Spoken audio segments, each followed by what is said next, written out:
各位同學，上回我哋講到北宋為咗對付貧弱嘅局面，開展咗富國強兵嘅改革。宋仁宗嗰陣，范仲淹提出過十事疏，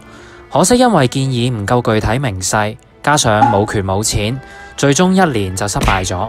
一年就失敗咗，梗係令人好興啦，所以佢就稱為慶曆變法啦。到咗宋神宗時期，就有咗王安石嘅變法，史稱熙寧變法。王安石進一步牢牢咁樣抓緊財權，設立制置三司條例司，佢將財政部三司嘅權力都收返喺自己嘅手中，咁就可以盡情咁樣用國家嘅錢進行改革啦。除咗經濟改革之外，仲有軍事同埋教育嘅改革。請各位同學翻開書嘅105頁，今節我哋就會講王安石喺軍事同埋教育嘅改革，以及係變法嘅成效同佢失敗嘅原因。軍事改革方面，第一就係大量咁樣裁減啲老弱無用嘅士兵。宋朝嘅軍隊人數好多，多到濫嘅局面啊，濫到甚至要將啲山賊、地痞流民都招晒喺軍隊入邊，變咗班士兵純粹只係揾餐晏仔，根本冇心機去打仗，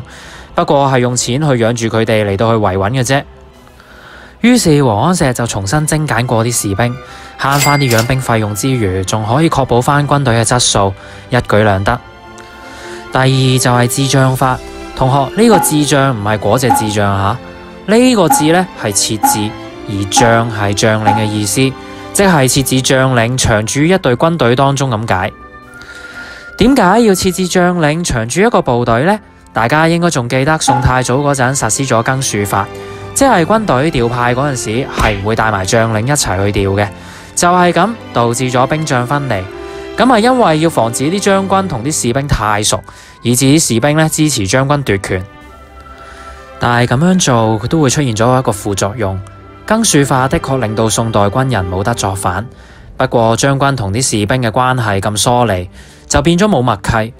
所謂關係好，大家辦事都容易啲啊嘛。如果冇咗默契，更甚者士兵直頭唔聽長官嘅命令，咁指揮起上嚟就更加吃力啦。咁就唔怪得知宋朝硬係唔夠外族打啦。所以王安石就改革以往嘅軍制，實行智將統兵，加強翻軍隊嘅訓練，兵將恢復翻默契之後，軍隊嘅質素亦都得以大大提升。第三，補馬法。宋朝點解俾外族吊住嚟打呢？咁其實因為佢哋唔夠騎兵。咁北方最大嘅產馬區域，通通都已經變成咗遼國同埋西夏嘅領土範圍啦。騎兵嘅好處，除咗係機動性夠強之外，同時亦都可以用喺陣前衝鋒，就算唔夠人打，亦都可以好快咁樣去撤退。但係宋朝自從失去咗北方嘅產馬區之後，一直都缺乏良馬，冇辦法編制大隊騎兵去作戰，而宋朝嘅步兵根本追唔上敵騎嘅速度，所以打仗往往蝕底嘅都係宋朝。所以王安石鼓勵民間幫官府手去養馬，養馬嘅民戶可以獲得免稅，為嘅係增加馬匹嘅產量，令到北宋可以生產更多騎兵去同外族去周旋。第四，保甲法。針對地方嘅商軍戰鬥力弱，王安石就俾全國各地去組織民兵嚟到去維持治安，並且加強訓練，確保地方有足夠嘅武裝力量去防禦敵人，甚至喺外族侵擾嗰陣時，隨時可以起嚟抵抗，或者係入京支援中央軍。教育改革方面，第一，改革科舉考試。王安石改咗個考試規則，就唔考詩詞歌賦，改考通識時事。咁係因為一個人寫文章，佢寫詩詞歌賦好叻，但係就唔等於呢個人會識得治國，識得富國強兵，識得帶兵打外族嘅。所以王安石改為考實務，確保科舉選出嚟嘅人才都係啲做得嘢嘅人。第二，整頓太學。太學就即係政府最高級嘅學府，類似今日嘅北京清華大學咁樣。而成績優異嘅太學生就可以入朝做官。咁咩為之成績優異呢？其實就即係類似我哋今日嘅評時分咁樣。咁啲太學生可能平時表現麻麻地嘅，唔交功課之餘，出席率仲要低過50%。但係只要佢喺臨大考之前溫下書，都可以拎到個好成績，呃翻個官嚟做。咁選拔翻嚟嘅官員質素都難以有保證啦。於是王安石就改變呢個一試定生死嘅規則，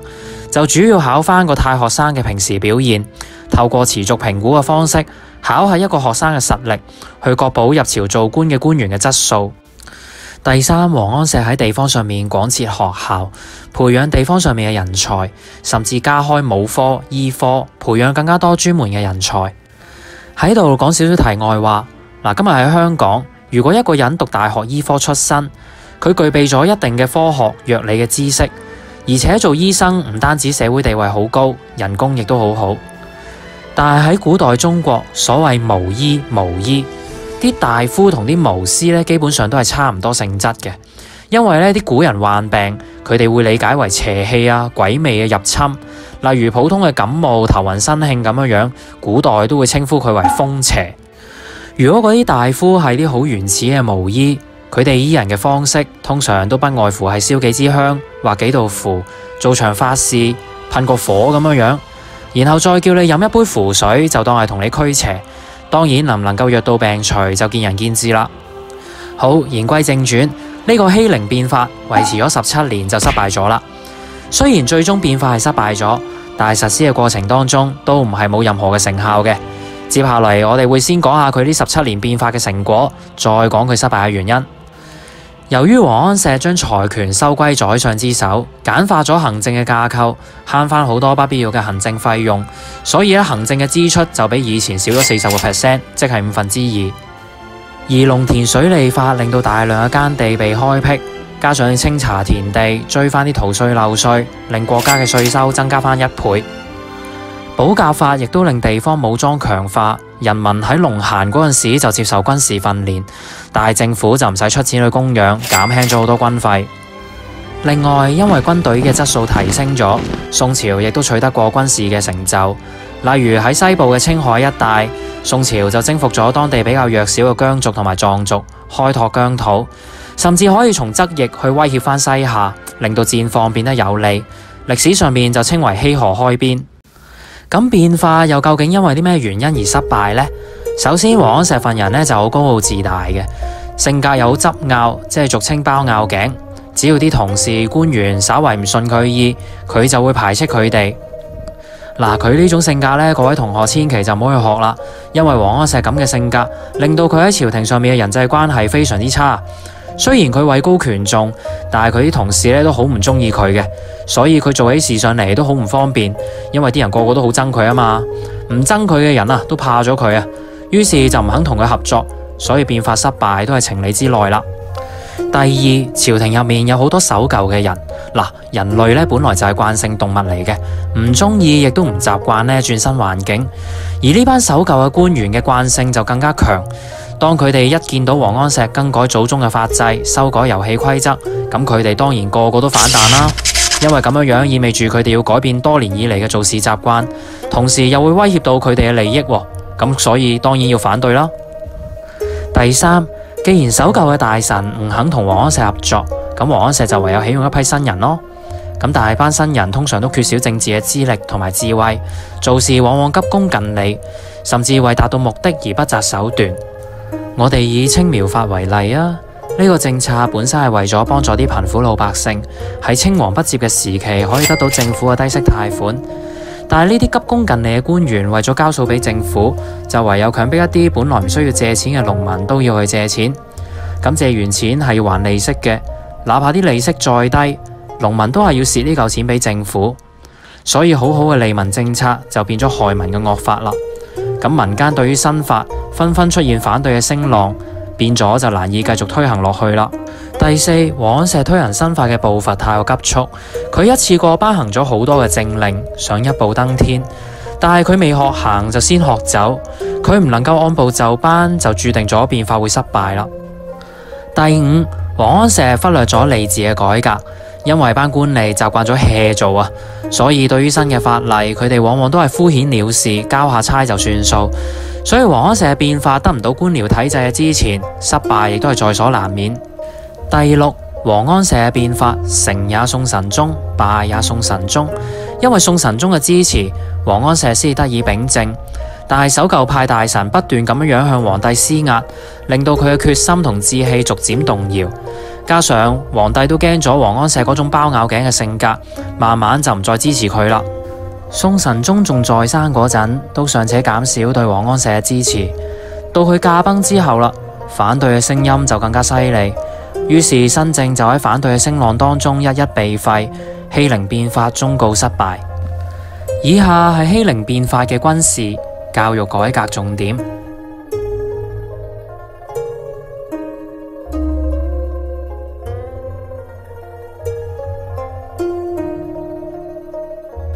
以及係王安石變法失敗嘅原因，請同學整理你哋嘅筆記啦。